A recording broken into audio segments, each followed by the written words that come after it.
Hello, my cleaning buddies! Today we are doing a quick deep clean for free in 3 amazingly dirty and messy homes.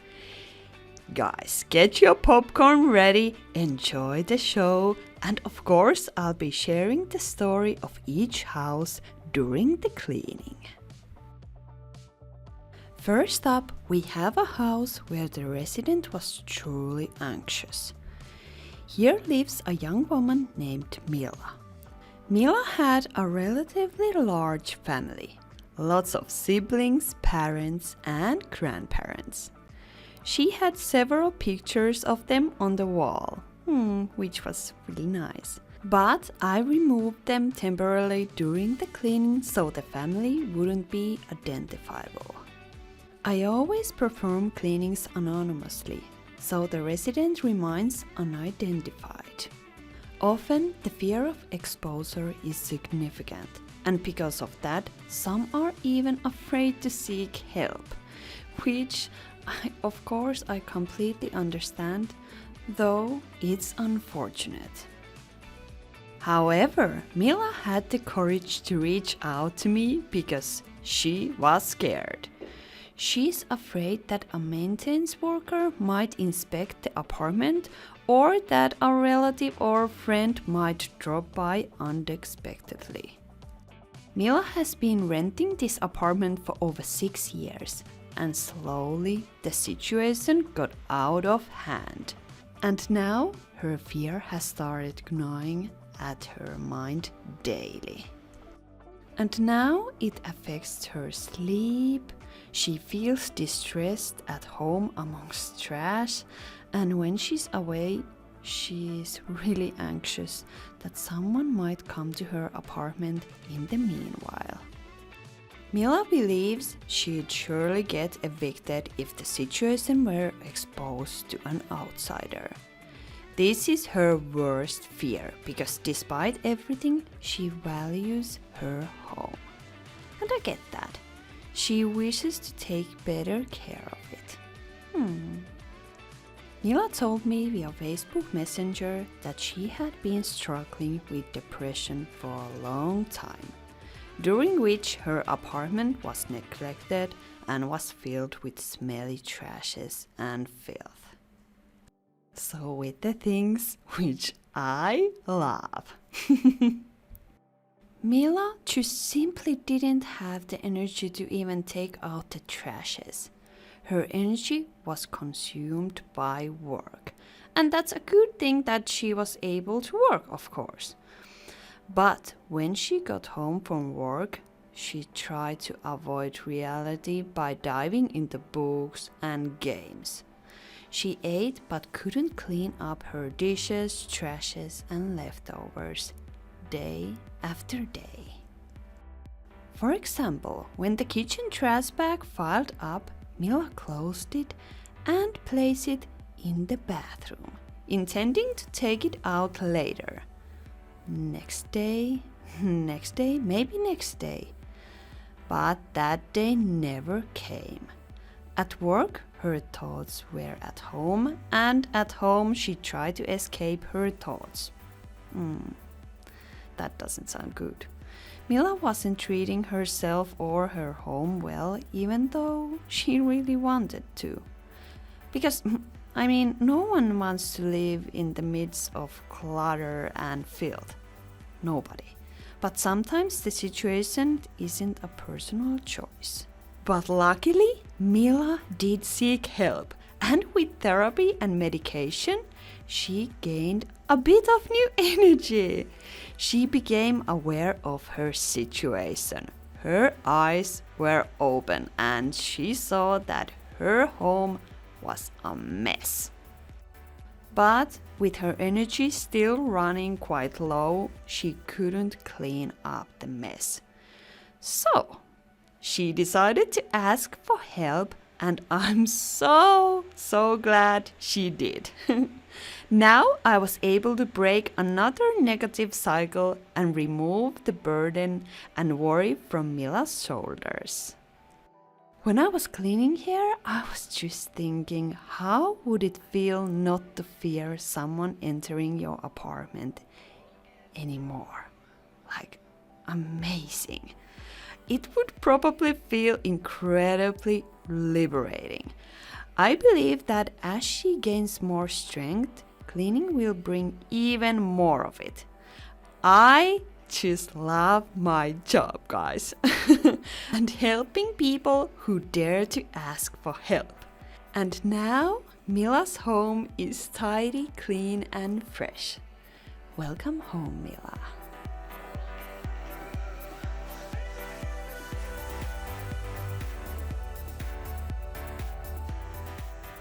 You might find yourself wondering how a home could end up in such a state.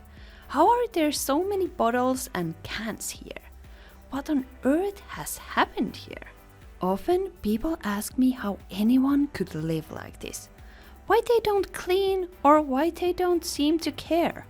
With piles of bottles and cans, mold in the shower, trash across the floor, dust coating every surface, and even a bed where nobody should sleep. Still, I never judge, because my purpose is to help and I can explain. Let's begin our story with an email I received from James.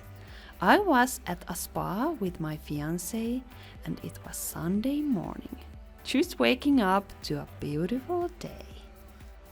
The email from James read, "Hi, I'm James and I recently discovered your YouTube channel. I realized that I have the same kinds of problems as I've seen in your videos. Your content brought me to tears when I realized that there are others like me. I really tried to fix my problems by using your videos, but I couldn't. My landlord has been sending me messages about my bathroom tiles, which I should have been fixed a couple years ago. But unfortunately, I didn't. Now he wants some kind of proof of it, and as you can see from the picture, it's not been taken care of. I'm really troubled. I'm gripped by fear and anxiety, worrying about replying to him. I'm afraid that he might want to inspect the tiles and my entire apartment. If he sees this mess, I'll likely be evicted. I'm desperately in need of help, as I'm trapped in a situation I can't escape alone. I believe cleaning the apartment would significantly improve my situation and put me on the right path. Could you please help me? Here's my number and address." Upon reading the message, I immediately reached for my phone and called him. Immediately. I remember feeling James' fear so strongly from the message, and I wanted to help him as quickly as possible. The phone rang and James answered. He was genuinely surprised. Only a few minutes had passed since he sent the message. I told him that his apartment looked great and that I want to come help as soon as possible. Would next week work? It did, and James thanked me profusely. He might still be surprised as he hung up the phone, but I was thrilled. Shortly afterwards, I think like 2 days later, I received a call from an unfamiliar number. It was James' mom, expressing gratitude because her son had called both her and his father on the same day, sharing everything. He confided about his drinking problem, the state of his home, and his need for help. James was working from home, so no one knew about his situation. Nobody. Her mom told me that James presented himself as polite and likable, giving the impression that all was well in his life. However, deep down, James was struggling alone. So now James' mother was calling me and thanking me for offering help, as it gave James the courage to reach out to them as well. She explained that he felt encouraged by my willingness to help and had called his parents right after our call. So that's why she wanted to express her gratitude to me. That phone call was heartwarming. I think I cried a little. On the day of the cleaning, James' sister handed me the keys and revealed that James was now in rehabilitation. She shared how happy they all were about the situation. James was so relieved that his biggest secret was no longer hidden. He was free from the burden of secrecy. The entire family was committed to supporting him, not to mention his workplace. The company was also funding his rehabilitation. Amazing! Like, truly amazing. This is a real life story of why asking for help is so important and can lead to something good and new. Sometimes it's the biggest fear of all, but sometimes it sets you free and gives you a new, fresh start.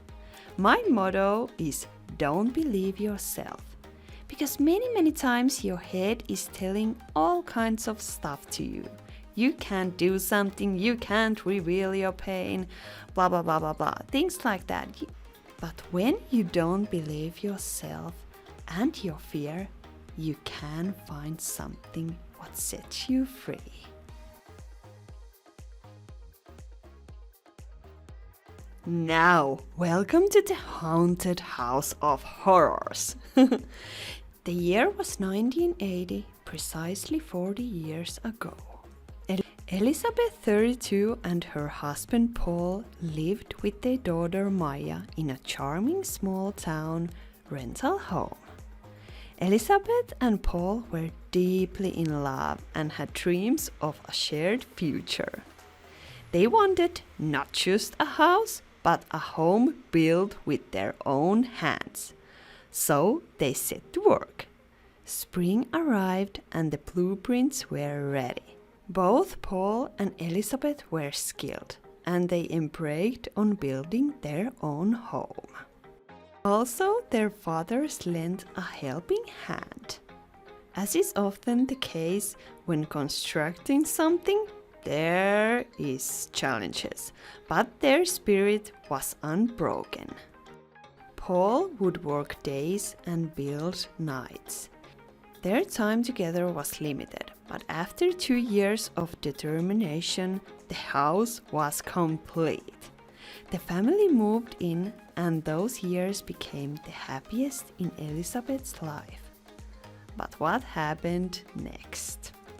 Naturally, Maya grew up and moved out. The house was just the right size. It had a big kitchen, a dining room next to it, a big living room, and a separate bathroom and toilet. The yard was big, and there was also a garage for the cars. Elizabeth had imagined growing old in this house alongside Paul, but fate had other plans.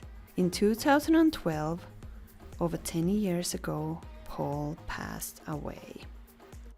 Elizabeth was shattered. She tried to remain in the house alone, but the pain was too much. She moved out, rented the house, and decided to renovate the kitchen first. She installed new induction stove, a dishwasher, and wooden countertops. The home became beautiful and inviting. New tenants moved in, and all seemed well. The couple, 2 women, consistently paid their rent on time. After a year, Elizabeth tried to get into the apartment, but they wouldn't let her. They were never home and there was always some kind of obstacles. Still, Elizabeth kept trying, but still they wouldn't let her in. Sometimes Elizabeth would drive past the home and everything seemed to be alright. The lawn hadn't been moved in a while, but that was all. After a couple of years, Elizabeth drove past the home again and saw that there was some trash in the yard. She felt very weird about it, but thought that the tenants must have been throwing the trash outside because they didn't have the strength to take them to the bins.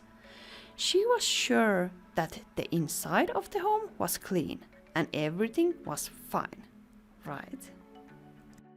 After 5 years, Elizabeth got a phone call that she needed to bring oil to the house and that repairmen needed to take some measurements, but were unable to get to the meters because the outside of the house was covered in trash. Elizabeth rushed to the house and noticed that the outside was full of trashes and the yard was very jungle-like. She saw the tenants' dogs outside. They both had infected eyes and other signs of neglected as well. Elizabeth contacted animal rescue even though she was still unable to get into the house. But the rent was paid on time as always, but soon the tenants started to talk about moving out. But there was always something. The first time they were supposed to move out in 2020, but didn't. And the next time a couple months after that, and so on and so on. Elizabeth still thought that the house was fine, that all the trash was outside the house and there was nothing to worry about. This, as we know, turned out to be false. The couple had been living here for 6 years as this day came. I posted a story on my Instagram looking for cleaning help for this house, and soon Elizabeth's daughter Maya received a phone call. Her friend asked, "Have you heard about this girl that cleans homes for free and is now looking for cleaning help in this small town?" Maya and Elizabeth noticed the kitchen tiles from the photo and recognized the home as their own. Otherwise, the home looked unrecognizable. Elizabeth and Maya knew when I was going to clean and wanted to see the house in their own eyes. It was far worse than they had thought.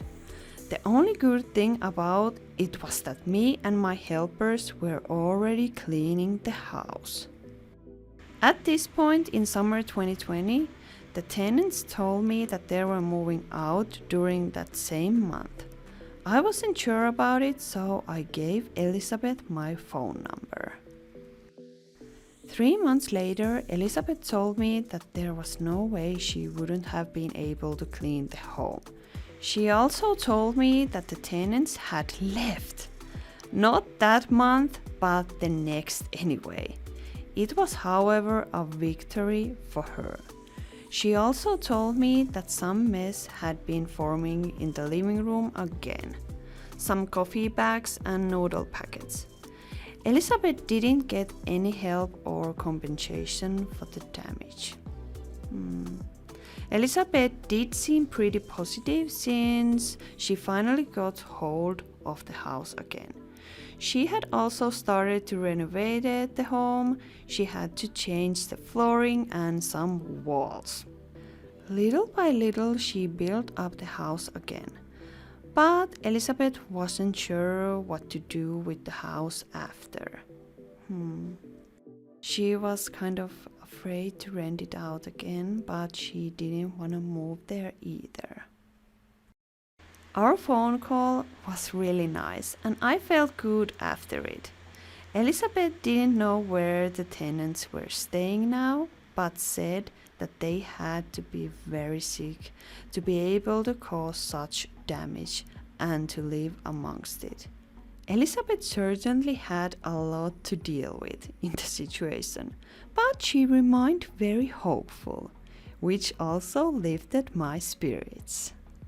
I hung up the phone with a smile on my face.